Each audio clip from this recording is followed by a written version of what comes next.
Assalamualaikum warahmatullahi wabarakatuh. Tabi pun, perkenalkan nama saya Sania dari kelas 12 MIA 3. Di sini saya akan mempresentasikan tentang pelaksanaan pemberdayaan komunitas berbasis kearifan lokal mata pelajaran sosiologi. Sebelum kita memasuki materi kearifan lokal, yuk kita kenali dulu materi dari pengertian komunitas. Apa sih komunitas itu? Komunitas merupakan salah satu bentuk kelompok sosial yang sengaja dibentuk karena memiliki kesamaan kepentingan dan nilai yang dianut. Lalu komunitas memiliki jenis-jenis. Yang pertama, komunitas modern, yaitu komunitas berdasarkan kesamaan hobi atau minat. Yang kedua, komunitas tradisional, seperti kesamaan adat istiadat, budaya, dan lain sebagainya. Yang ketiga, komunitas atas dasar kesamaan kondisi, seperti kesamaan mata pencaharian. Lalu komunitas juga mempunyai unsur-unsur. Yang pertama seperasaan, yang kedua saling memerlukan, dan yang ketiga sepenanggungan. Nah, setelah kita membahas tentang komunitas, kita kenali pengertian kearifan lokal.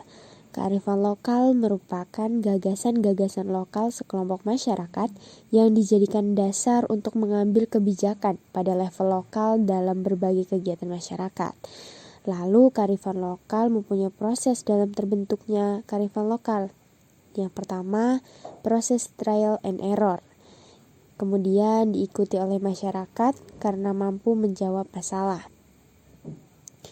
Lalu pengetahuan terkait fenomena alam dan sosial yang subjektif menjadi kearifan lokal, kemudian diwariskan kepada generasi penerus, dan selanjutnya dipraktikkan hingga sekarang. Adapun unsur-unsur yang terkandung dalam kearifan lokal, yang pertama ada pengetahuan lokal, yang kedua kepercayaan lokal, yang ketiga nilai lokal, seperti sosial, agama, budaya, ataupun kebiasaan. Yang keempat keterampilan lokal, contohnya seperti pengrajin tapis di Provinsi Lampung, di mana pengrajin tapis ini memproduksi suatu barang yang itu menjadi ciri khas dari daerah tersebut. Yang kelima hukum lokal, yaitu hukum yang berlaku di suatu daerah tertentu. Lalu kearifan lokal mempunyai fungsi. Yang pertama, sebagai konservasi dan pelestarian sumber daya alam. Yang kedua, sebagai pengembangan sumber daya manusia. Yang ketiga, sebagai pengembangan kebudayaan dan ilmu pengetahuan. Dan yang keempat, sebagai petuah, kepercayaan, dan pantangan. Lalu, mengapa sih perlu melaksanakan pemberdayaan berbasis kearifan lokal?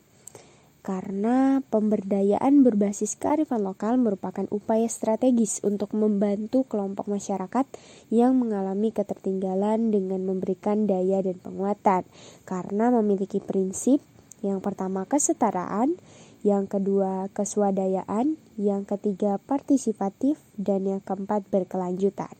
Untuk program dari pemberdayaan komunitas terbagi menjadi dua, yaitu pemberdayaan komunitas tradisional dan pemberdayaan komunitas modern. Untuk pemberdayaan komunitas tradisional, contohnya yang pertama memfasilitasi dan membimbing pengrajin tenun. Yang kedua, pemberdayaan suku anak dalam atau suku Baduy. Yang ketiga, pemberdayaan komunitas nelayan, petani, dan lain-lain. Jadi untuk pemberdayaan komunitas tradisional ini dilakukan pada komunitas-komunitas yang masih berbau tradisional.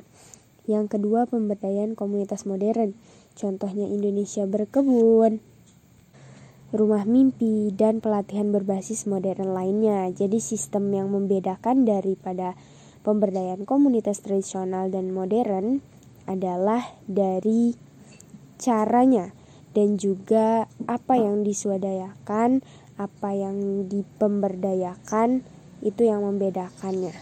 Itulah beberapa pemaparan materi dari pelaksanaan pemberdayaan komunitas berbasis kearifan lokal yang saya sampaikan.